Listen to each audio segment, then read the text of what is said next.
Good morning everybody, myself রাখি সরকার। এতদিনে সবাই আমাকে চিনে গেছো।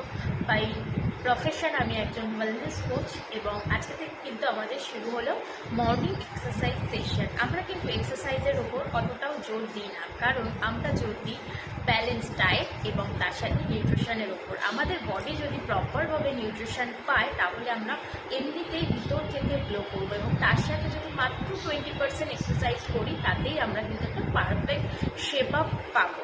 এবং আমরা ফোকাস করি কীভাবে সেটা লাইফ লং হবে, সেই জন্য কিন্তু এডুকেশনও দেওয়া হয় এই সেশনের মাধ্যমে। আর কিন্তু 5 তারিখ থেকে শুরু হচ্ছে 10 days ওয়েট লস চ্যালেঞ্জ। মাত্র 10 দিনের মধ্যে অ্যামেজিং হেলদি এবং টেস্টি সমস্ত রেসিপি দেওয়া হবে, যেগুলো খেয়ে তোমরা খুব সুন্দরভাবে ওয়েট লস করতে পারবে। এবং যেহেতু পুজো খুব তাড়াতাড়ি এবছরে, সেজন্য কিন্তু এই চ্যালেঞ্জ নিলে তোমাদের ওজন খুব তাড়াতাড়ি